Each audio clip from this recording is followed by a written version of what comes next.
Kalau lalu diatur di undang-undang kepresidenan, gitu terus gimana? Apa tidak boleh?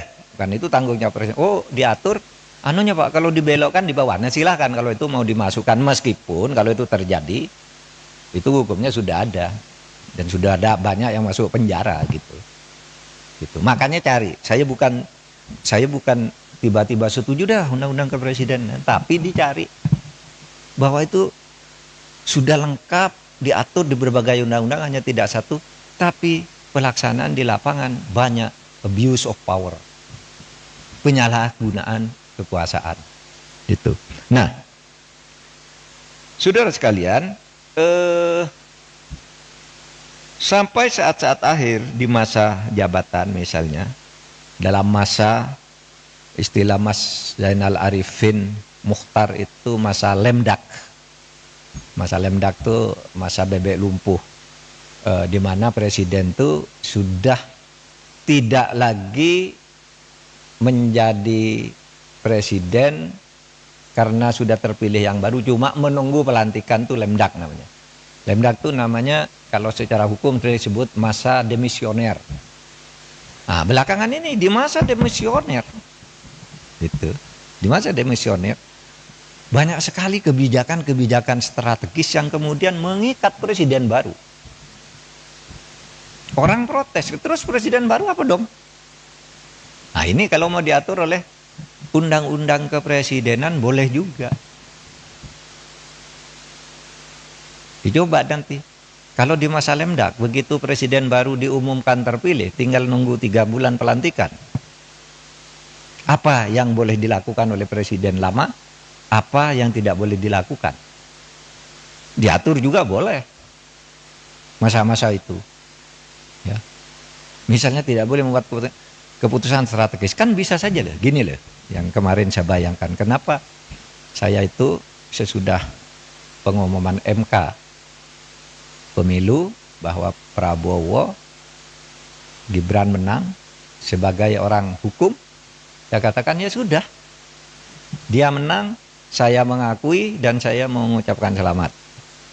Silakan laksanakan tugas ini dengan baik. Legowo. Tetapi sampai dengan pelantikan 20 Oktober, saya terus berteriak. Banyak abuse of power yang dilakukan oleh presiden. Dan yang saya takut itu, ini 20 Oktober kan, ini belum dilantik nih, presidennya udah nunggu di sini. Bisa saja sehari sebelum pelantikan dia mengeluarkan dekret bahwa pemilu yang kemarin saya anggap tidak sah karena saya lalai melaksanakannya. Oleh sebab itu tidak jadi pelantikan presiden, saya perpanjang lagi. Bisa. Saudara akan mengatakan, Pak, dekret kan tidak dikenal di dalam tata hukum. Memang tidak dikenal di mana-mana. Tetapi dalilnya, setiap kekuasaan yang diperoleh dan efektif ditaati, tidak bisa dilawan, itu mengikat. Tahu bukunya Hans Kelsen,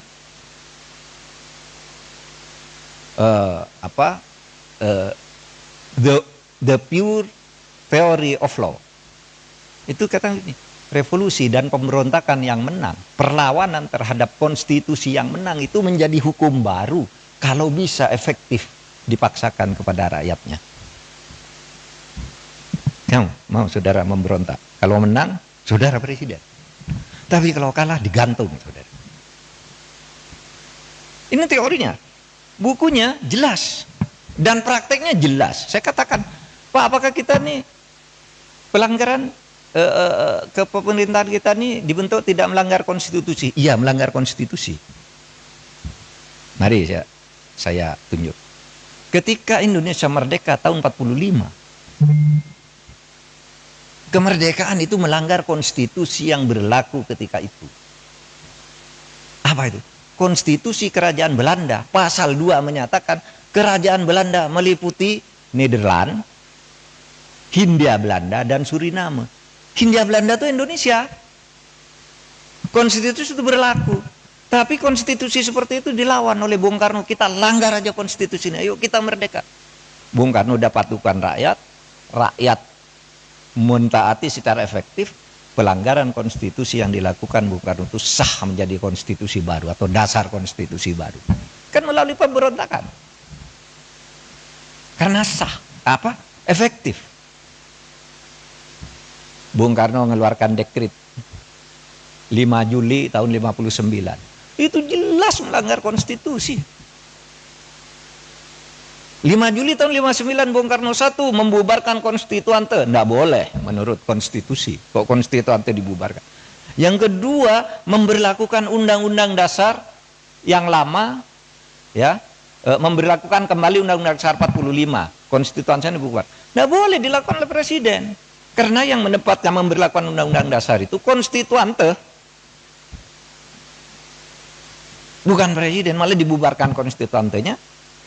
Pada waktu itu kan pemberontakan. Tapi Bung Karno menang pemberontakan juga kali ini. Kenapa rakyat setuju? Kalau Bung Karno tidak melakukan itu, Indonesia ini kacau balau. Maka keluar fatwa Mahkamah Agung ketika itu bahwa yang dilakukan oleh Bung Karno itu adalah untuk menyelamatkan negara. Dalilnya salus populi suprema lex esto. Keselamatan rakyat itu menjadi hukum yang tertinggi.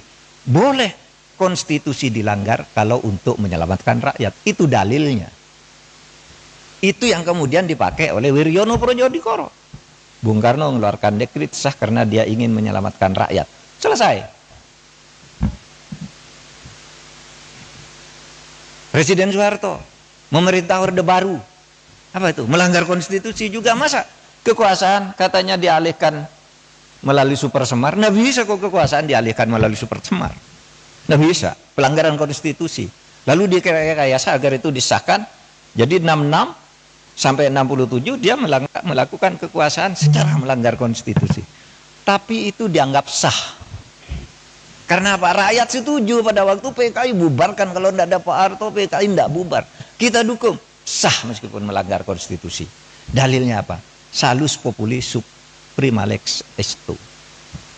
Keselamatan rakyat itu adalah konstitusi yang tertinggi. Lebih tinggi lagi dari konstitusi. Nah itulah filosofi tertinggi dari kedaulatan rakyat itu. Nah tapi ini bisa disalahgunakan. Makanya jarang kita kuliahkan. Karena ini kalau gitu Pak boleh ya Pak melanggar konstitusi. Itu enggak boleh.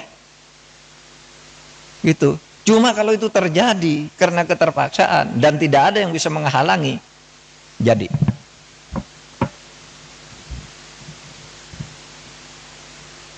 Nah, makanya saya katakan, loh kalau nanti sebelum tanggal 20 Oktober kemarin, saya terus nyerang tuh ke pemerintahan Pak Jokowi sampai 20 Oktober, saya serang tuh.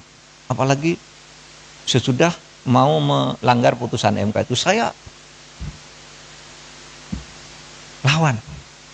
Saya khawatir sebelum dilantik Pak Prabowo itu sudah diambil kekuasaannya. Bisa saja toh. Kita curiga begitu. Tapi begitu Pak Prabowo dilantik, ya saya berhenti. Sampai sekarang saya tidak pernah nyerang Pak Jokowi lagi. Udah selesai. Pak Bapak kok tidak ikut? Untuk apa ikut? Tidak ada ruginya saya, tidak ada untungnya saya. Itu sudah ada yang ngurus. Gitu. Yang penting Pak Prabowo dilantik agar negara ini stabil. Karena ada alasan. Menyelamatkan rakyat itu bisa melanggar konstitusi. Nah itu bisa diatur nanti. Di rancangan undang-undang kepresidenan. Di masa lemdak itu apa yang boleh dilakukan oleh seorang presiden? Atau sesudah selesai, lalu tiba-tiba terbukti ada kesalahan administratif, ada apa? Diatur juga di sini. Agar tidak dicampur aduk antara masalah ketatanegaraan, masalah pidana, dan masalah administrasi negara.